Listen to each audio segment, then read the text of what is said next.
The story you've been waiting for. It's really just time to tell my subscribers the story that will have you on the edge of your seat. They have to know the story that's been promised for over a year now. I dated a fat guy and I thought he was fine. You're hot. Good morning, everyone, and welcome back to the channel. If you are new here, welcome. My name is McDaniel. I am a personal trainer, a proud mother of a pug, and past theater kid turned grown-up cosplayer. Pardon, mademoiselle. Voulez-vous... And this is Influencer Month on this channel. First, we were Jeffree Star and Shane Dawson's palettes.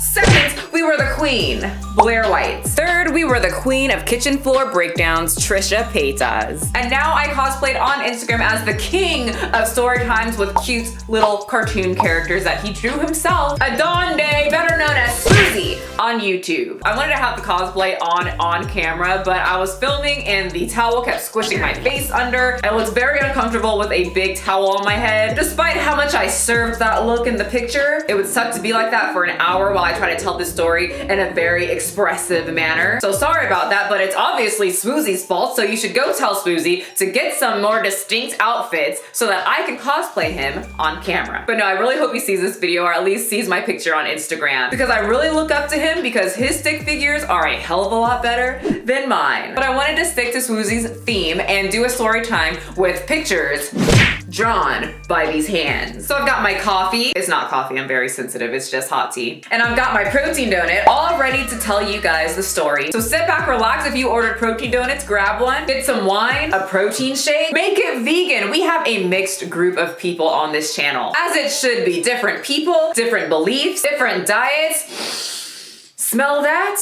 It's diversity, and I love it. You see the drippy, I'm fitted up. Hop in my car and the giddy up. Secure the bag, yeah, I get the bus. Pick it up, pick it up, pick it up. Okay, so this story goes way back. Not that far back, rude. How old do you think I am? I mean, it is kind of far back there. Anyway, it goes back to my senior year. In the class that I hated the most, my arch nemesis, chemistry. I was the new girl a lot and switched to so many schools, I never got around to taking chemistry. And at most of my schools, chemistry wasn't mandatory. And lucky for me and how my life usually works out, at my last school where I was going to graduate, it was mandatory. So I and two other seniors was in a class that was usually taken by freshmen and sophomores. The other senior was my friend, we will call her Dejanay. Who else loved the Proud Family on this channel? How could you do this to me? Start a rumor like that. I didn't start it. I just reported it. And the other senior, we will call him, let's think of something else that will bring nostalgia, Francis. Having this much fun should be against the law. So Francis was a football player and a linebacker, so he was pretty big, definitely not all muscle. And he wasn't morbidly obese, but he was a big boy. Definitely overweight and had a lot of food issues. I could tell back then that he was overweight. I wasn't educated in fitness and whatnot, but me looking back now that I am a personal trainer, I can tell he had a lot of food issues. The football players would roast each other, and when it came to his time to get the good old roast, it was always about his weight, his teeth, and his always dirty, never changed, ripped up shoes. What are those? But something bugs the crap out of me when it came to Francis. And it wasn't his looks, it wasn't his teeth, it wasn't his dirty shoes, it wasn't anything like that. Every day he would be late to chemistry class. Every day. And not only was he late, but he would come exactly 2 minutes late every single day. And we would hear the door open and he would come walking in slowly, shoes dragging, sloppy clothes, looking like he just woke up with this awkward smile on his face. And during the whole class, he would just be like this. Or sleeping. And you're probably saying, okay, well, so it has nothing to do with you.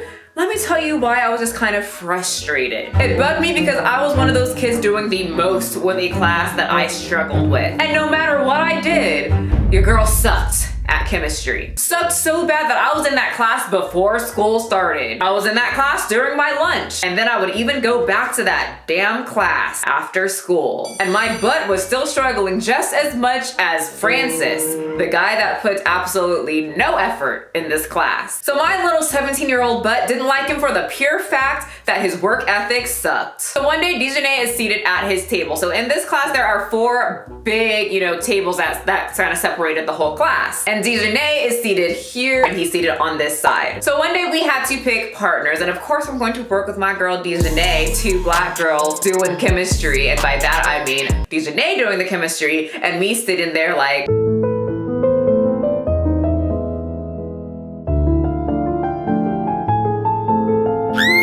so I bring a chair over to where Dejanay is sitting and I end up sitting right in between her and Francis, but I scooch my chair and turn it a little bit away from Francis because I'm not catching his lack of work ethic. And just to make this clear, this wasn't because of his body size and because I'm sure someone's going to say something. He didn't smell bad at all. He smelled great. He just rubbed me the wrong way and I didn't want to sit anywhere near him. You know, teenagers, they're freaking weird. I was no exception. I just didn't want to be his friend. I didn't want to be around people that had no work ethic that could rub off on me. I'm trying to graduate. I hated high school. So me and her are talking and she's trying to explain the work to me and whatnot, and then all of a sudden I feel something get flung at the back of my head, and then whatever it is gets stuck in my hair because my natural hair is very thick and curly. So I reach to the back of my head and I pull out a pencil, and then I hear, can I have my pencil back? So I turn around and guess who it was. Francis, looking dazed, confused, and tired all at one time. So I look at him and say, did you not remember the manners that your mom probably taught you? And he just goes, what? You threw a pencil at me. You should first say sorry, and second, if you want someone to hand something to you, you say please. Neanderthal! I didn't say that last part, but I wanted to. So he just stares at me, and I stare back at him, and he stares back at me, and I stare back at him. And then his face just starts to freak out. He starts blinking ferociously. Think H3H3, but intensified by about a billion. So I'm just looking at him like, and at that age, I've never seen anything like that. I've never experienced that. So I full on and flat out say, what's wrong with your face? What's wrong with your face? And you guys, he says, I'm sorry, I have Tourette's. And after he said that, it felt like the whole room went silent. It didn't, but in my head, it felt like it went silent, and I was just staring at him. He was staring at me while he went through all of his tweaks, and I handed him the pencil and slowly turned my body back to Dejanay so I could pretend to understand what she was talking about with the project. But the whole time that she was explaining all of these chemistry, scientific things to me, the only thing I could think about was, holy, he is fine. I don't know what it was or what was going on through my 17-year-old brain, but I was completely and utterly attracted. But something happened in my brain and I just started noticing everything cute about Francis. First of all, I have forever and always will have a thing for long hair. He was Hawaiian. I love that culture. I love how thick Hawaiians are. I love their thick Hawaiian calves. I don't know if that's offensive, but being in the bodybuilding industry and the fitness industry, I have noticed that a lot of islanders have very nice genetics when it comes to calves. Pudgy gut that I knew he was very sensitive about because after I started to watch him very creepily, I noticed that he would do this thing with his shirt. Like I know when I had a bigger stomach and it would spill over like my pants when I would sit down, I would make sure my shirt was loose so it didn't go in between the creases. And I saw that he did that, so I felt a little bit of a connection because I did that when I was bigger. Even his dirty shoes that everybody would make fun of, thought it was attractive. His hands, even his hands, he had big, burly, hairy knuckles like man hands. You know those weird fantasies that Tina has? Suddenly, Tina Belcher appeared in the doorway. She knew what she had to do. She grabbed Jimmy Jr.'s butt. I was basically Tina. Obsessed was not even the word to explain how I felt at 17. So very quickly through the semester, everybody kind of quickly knew like, oh, these are the people that are really good at the class. These are the people that get by. And these are the people that absolutely freaking suck butt cheeks. And those two people were me and Francis. We were both idiots when it came to chemistry. So when it was time to pick partners and people found out, you know, who sucked, who was good, and who was like the smart elite of the class, nobody wanted to be with us. So eventually, me and him became partners. And there was magic. The whole period we laughed, we got absolutely nothing done. I mean, we both sucked, so we just cracked jokes and talks the whole time. Our papers were blank, and that's how I knew there was something there. And this went on for the rest of the year. And just to be clear, I did end up passing the class. I would fool around like during class and everything, but after school I would have to go back like I normally would anyway, and get help from the teacher. I'm not too sure how I passed that class because I feel like I didn't learn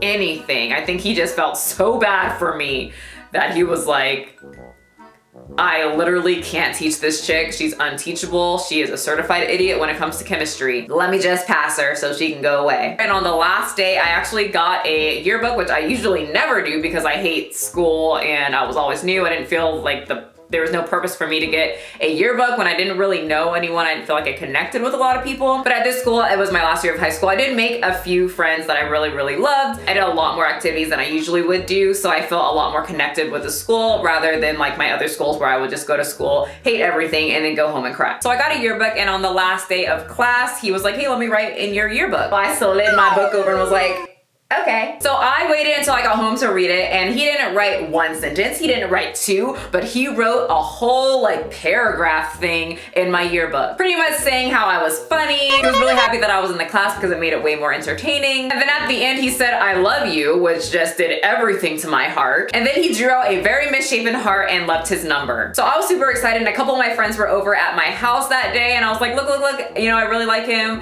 He left his number, what should I do? And my friend literally says, ew, Francis? He's fat. He's ugly. His teeth are jacked up. He does that weird thing with his face. It's weird. Michelle, you got your body right to date the fat kid with Tourette's? Tragic. This is why I couldn't tell my friends at the time anything, because just judgmental. So after they said that, I knew what I had to do. Text my man. And we almost immediately started hanging out, and it was great. We had like really, really good like deep talks talking about how he's like very insecure about his outer appearance, about his tweaks and his weight. He was always like the thicker kid out of all of his friends. I would get a lot of comments from people saying, that's the guy you're talking to, but you're fit. But I thought he was fine. I was like, bring all those tweaks and that thick Hawaiian booty over here. So the small amount of people that I did tell, about 3 people, had a lot to say, and they were not the biggest fan of his. So I could only imagine what his friends were saying behind the scenes to him about me and my body. Because at that time I did lose quite a bit of weight. I got a lot tighter, I got a lot leaner, and I got hit on quite a bit at the gym. So everything was going great. He was constantly texting me, blah, blah, blah, all that cute little teenager stuff going on. And then suddenly there was like a wall, and he started pulling back like hard. And at the time I couldn't understand it, and I could be completely just wrong now, but now that I'm more experienced and I went on more dates, and this happened, you know, quite a bit right after I would talk about this, but whenever I would talk about like my goals, what exactly I was doing, especially that I was like very young and I started a business at that age, whenever I would talk about that, a few days after, whoever I was talking to would start pulling back. So I can't say like what exactly was going on through their head, if they were intimidated or what.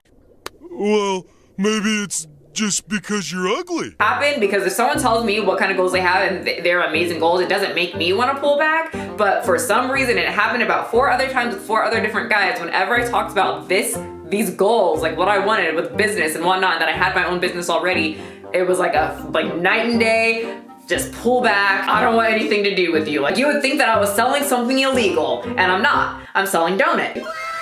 But for some reason, my goals and like business talk and whatnot is a huge turn off to some of the guys that I have dated in my life. I think me being fit and them not really being into like working out or lifting did have another X on, oh, is she attractive or not when it comes to me. And he was going through a lot of personal things and like mental issues at that time. So I kind of gave him the benefit of the doubt when I was younger, like, oh, he's going through something. That's why he's being kind of weird and standoffish. So like I said, we did this on and off thing for 3 years. He went off to college. Before he left, I asked the iconic question as, what the hell are we? And we agreed that we are a thing. Whatever that means to 19 and 20-year-olds. In my head, that meant, okay, you are the only person I'm going to be with. To him, it meant other things. So he came back for a visit and we ended up getting together, and we were driving, and he says, just out of the blue, that he had a pregnancy scare with a girl in college. What? Yeah, with my girlfriend. Say what now? You're not saying things right. I'm not able to hear correctly. Something's going on with my hearing, because I'm sure you didn't say what I think you just said. Well, she's not my girlfriend anymore. Wait, I am so confused, because while I was here twiddling my thumbs, being loyal and thinking that we are a thing because you said that we were, you know, all those promises you made, you have a girlfriend? Or you had a girlfriend? Maybe you still have, I don't know. I'm not too sure. what's going on, but you had a girlfriend? I'm just very confused because I don't know if I should pop off or give you a nice swift good old mollywop to the head.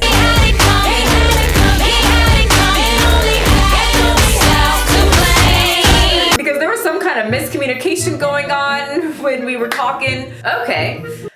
I was shook because I just wasted 3 years being loyal to a guy who was flopping his around in college. And I know I was shook because I couldn't say anything. And when Michelle can't say anything, someone who loves confrontation and loves to talk, if I can't get the words out, that means I am just pissed. So I get home and that was the last time that I ever saw him. So probably a year later, maybe even longer, I get a random message from Francis on Facebook, and it is this long thing basically saying how sorry he was for leading me on and that he didn't really mean to hurt me and he just didn't know how to tell me that he wanted to break it off because I'm such a nice person and he didn't want to hurt my feelings.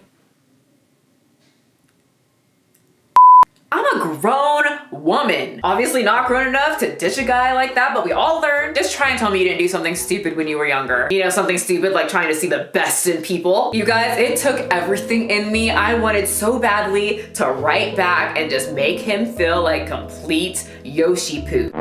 I wanted to make fun of everything, his looks, his teeth, his dirty shoes, his hairy knuckles, his laugh, everything, his hair, but I didn't because I know my butt would be lying because I was completely attracted to him. I was still attracted to him when I was pretty well over him. So I pretty much wrote back saying, thanks for telling me, that's pretty much all I wanted to know. Have a good time in college, bitch. I didn't say that last part, but I wanted to. And that was the last time I ever spoke to him. It's very, very odd though, because I was in such a different mental state back then, but as you grow up, you start to just let things go. And now that I am older, and it's been like 10 years or so, maybe even longer since this has happened, because I never thought that I could just let it go. I always just said, if I ever see him, I'm gonna run him over. But now, honestly, if I saw him, I'd probably just give him a hug. I feel like he is an a-hole, but I also feel like he's going through a lot of that I personally don't have to deal with. I'm very thankful because it did teach me quite a bit. I learned that with my lifestyle, I probably can't date someone that is obese. And after him, I did date like 2 other bigger guys, and it just never worked because being healthy and working out is such a priority in my life. And eventually it always became some kind of like, they would resent me because I would say things like, oh, well, I have to go to the gym in the morning. Okay, I'll meet you at, you know, this restaurant, but I'm gonna bring my own food because I don't always like to eat out. I have a very sensitive stomach. So I'm just very cautious of what I eat, and me being cautious probably just kind of did something to them, as in they feel bad for what they're eating, when in reality, you can eat whatever you want. I've said it before, like in my competition videos, if my friends are competing and they can't eat ice cream, that's just fine. I'm still gonna eat my ice cream. So I don't think anyone should feel insecure with the way that I eat. If you are insecure about what I'm eating, then you probably have a lot of issues that you need to work through. But back then I always said, I don't care if my boyfriend goes to the gym, he doesn't need to have a 6-pack, he doesn't need to do all these things. But at the same time, I understand now that with my lifestyle, it just causes friction when I'm with somebody that doesn't make fitness and health and making sure to be healthy and active a priority in their life. Which sucked back then because I also had a thing for skater guys when I was younger. They always got insecure too, especially if they wanted to come to the gym with me, and I'm over there in the corner like,